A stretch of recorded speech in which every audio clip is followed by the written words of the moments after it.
Okay, happy Thursday. I hope you're having a good week. We'll jump right into it.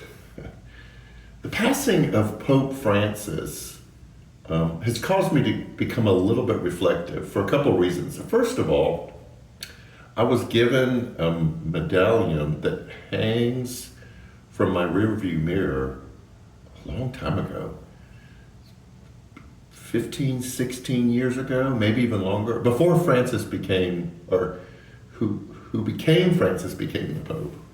And it's St. Francis on one side, the patron saint of animals and those who live humble lives. And then on the other side is St. Anthony, who's a patron saint of lost things, which I think says something about me. So I've always been intrigued by Francis.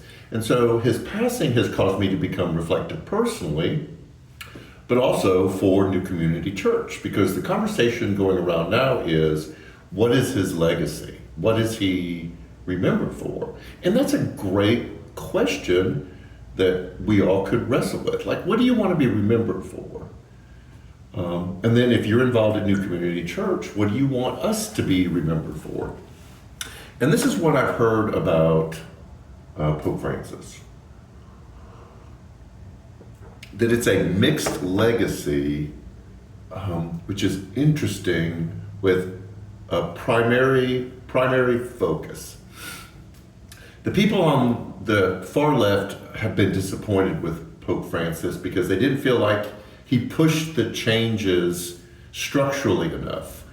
You know, for those who could receive the Eucharist, those who could become priests, those who could participate in certain aspects of the life of the Catholic Church.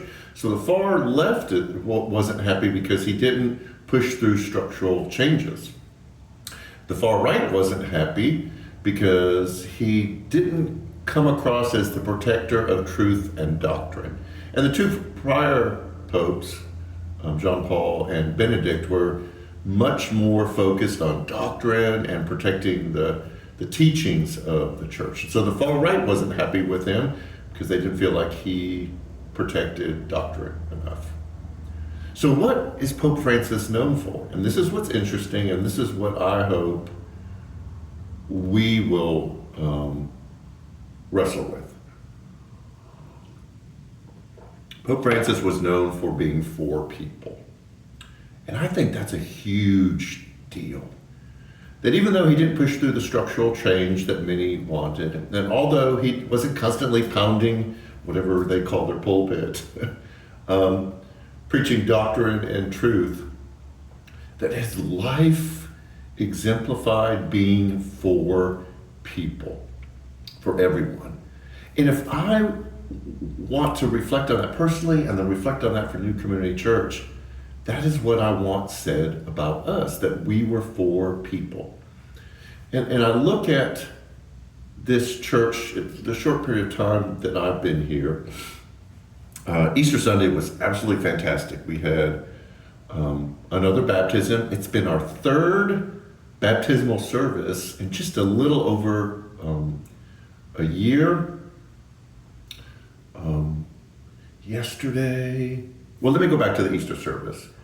I had a couple come up at the end of the service to talk to me who were from out of town, like way out of town, like a 2-day drive from here. And they were passing through for specific reasons, but they'd been watching us for a little while. And she came up and tears were streaming down her face, and she said, I just want you to know that this church is making a difference. I'm like, I had never met this person before, didn't know who they were, but they knew us. And that was very moving. You saw the text that I read from someone who's been attending here for about a year, who said that they're not sure they're quite there yet, but they're trusting that what we're about is true. Man, what a humbling thing to hear about New Community Church. And then yesterday, we hosted the funeral service for Demarion Carter, the 14-year-old that was shot playing basketball in his front yard. And and the grief and the sorrow and the tragedy of it. And that we, New Community Church, you got to be a small part of just being for this family and for those who were close to him is a big deal. New Community Church has made a difference in schools that no one else wanted anything to do with, helping people with utilities, handing out food. We're putting together bags for our friends who find themselves unhoused. And that's all you. All of you are a part of all the things that have been happening at New Community Church. So, reflecting, what do we want to be remembered for? What do we want to be known for? I hope that people whose lives we have the privilege to touch will say, we may have had some issues with New Community Church, but we knew that they were always for people. So this Sunday, as we wrap up the series of the work of Easter, we're going to talk about specifics about what makes us that kind of church. What do we need to do? What practices do we need to put in place? What habits do we need to have? What does our routine need to look like in order to be people who are for people? And so I hope you join us. It's the Sunday after Easter. But it's important that we learn how to do what Easter gave us. There's a ton of stuff going on. We got Women's Event Saturday, Man Cave Monday. Just check out all the social media and you'll see what's going on. So anyways, I'm reflective today. And I hope you wrestle with that question too. How do you want to be remembered? And let me say it, as a member of the staff of New Community Church, thank you. It is each of you that make this place a place that is for people. So take care, have a good weekend, and we'll see you Sunday.